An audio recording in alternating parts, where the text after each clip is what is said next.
press the bell icon on the YouTube app and never miss another update. नमस्कार प्रिय विद्यार्थियों, स्वागत है आपका वीकेएस फिजिक्स एकेडमी में। आज हमारी कक्षा 9 का विषय विज्ञान पाठ नंबर 9 बल और गति का भाग नंबर 1 है। आज से हमने वीडियो बनानी शुरू की है। तो बच्चों, अपनी कॉपी और पेन जो है आप लेके साथ में बैठ जाइए और जैसे जैसे मैं बताता जाऊंगा वैसे वैसे आपको कॉपी में नोट करना है।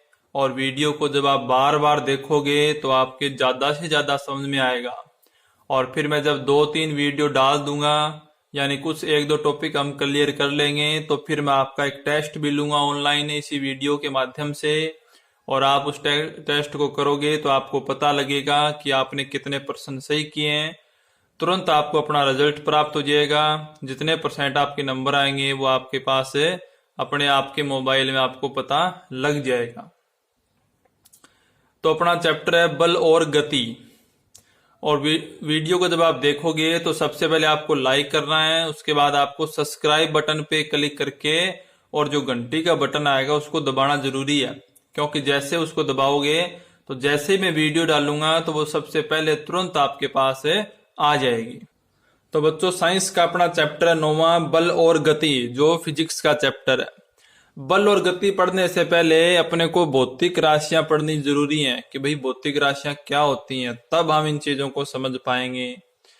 तो भौतिक राशियां, जैसे उदाहरण देता हूं पहले मैं आपको कि 5 kg उदाहरण दिया मैंने आपको। 5 kg, kg का मतलब है किलोग्राम, kg शॉर्ट में लिखते हैं, हिंदी में होता है किलोग्राम। आप जानते भी हैं किलोग्राम किससे संबंधित है, भार से संबंधित है अपने आम भाषा में कहें तो।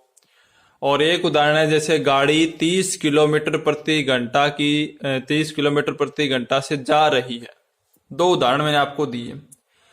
तो इन दोनों उदाहरणों को बड़े ध्यान से आप देखो तो आपके दिमाग में एक प्रश्न उठेगा कि भाई 5 kg, जब मैंने कहा कि 5 kg तो आपको पता है ये किलोग्राम है, kg का मतलब तो।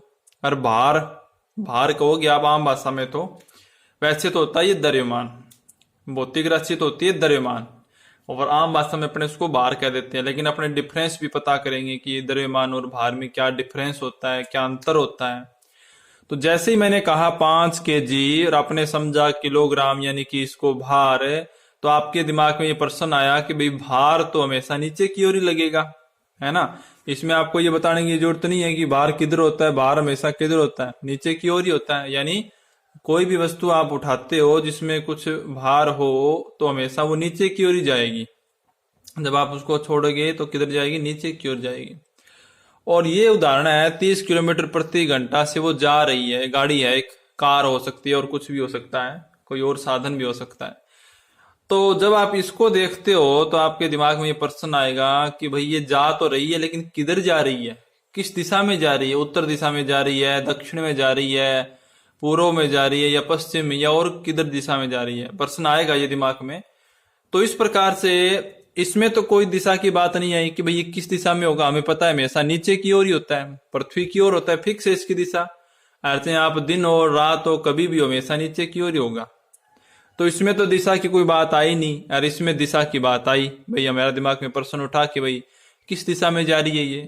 तो इस प्रकार से राशियां, अपनी भौतिक राशियां कितने प्रकार की होंगी, 2 प्रकार की होंगी। एक जिनमें तो होती है दिशा नहीं होती, दिशा की आवश्यकता ही नहीं है, और एक जिनमें दिशा की आवश्यकता होती है, यानी जिनको दिशा हम जिनमें बताते हैं, और एक में जिनमें दिशा की जरूरत नहीं है।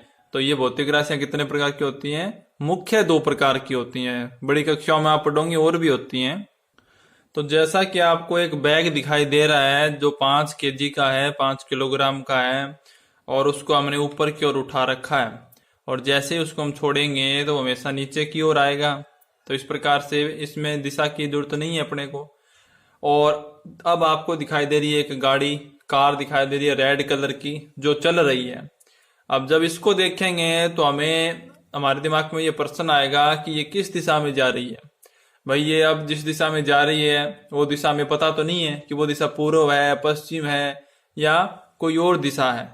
तो इस प्रकार से जब एक कोई गाड़ी चलती है तो हमें उसमें दिशा की भी जरूरत पड़ती है कि भाई ये पूर्व दिशा की ओर गतिमान है, ये पश्चिम दिशा की ओर जा रही है, या ये उत्तर दिशा में जा रही है या दक्षिण दिशा में जा रही है। तो इन दोनों चित्रों में, दोनों डायग्रामों में अपने दो राशियों की आवश्यकता पड़ती है। एक तो वे जिनमें दिशा की कोई जरूरत नहीं है, और एक वे जिनमें दिशा की जरूरत होती है। अब कोई भी भौतिक राशि है उसमें दो चीजें होती है हमेशा ही। एक तो होता है परिमाण और एक होती है उसमें दिशा। और एक किसी भौतिक राशि में सिर्फ परिमाण भी हो सकता है और एक ऐसी राशि होती है जिसमें परिमाण के साथ दिशा भी होती है। तो आपको ये दिखाई दे रहा है 5 केजी मैंने लिखा है, तो 5 तो एक आंकिक मान है, एक वैल्यू है न्यूमेरिकल, तो इसे तो हम कहते हैं आंकिक मान, न्यूमेरिकल वैल्यू इंग्लिश में कहते हैं। केजी जो है उसे कहते हैं मात्रक, यानी ये 5 क्या है इसके बारे में हमें बताता है, ये है यूनिट, इसे इंग्लिश में कहते हैं मात्रक। अब देखो मात्रक का मतलब क्या हुआ, जैसे केजी की जगह अगर मीटर होता 5 मीटर, तो मैं क्या समझता कि 5 मीटर ये तो एक लंबाई है, और अगर 5 सेकंड होता तो क्या समझते हम कि ये एक समय है। यानी मात्रक जो है वो अपने भौतिक राशियों की पहचान करवाता है कि वो भौतिक राशि कौन सी है। जैसे मात्रक अपने अब किलोग्राम है तो हम समझ जाएंगे भार है या द्रव्यमान होता है वैसे, और अगर हम इसमें मीटर लगा दें तो हम समझेंगे कि भाई एक लंबाई है, अगर हम इसमें सेकंड लगा दें तो हम समझेंगे कि ये समय है। तो इस प्रकार से अपनी भौतिक राशियों की पहचान करवाता है।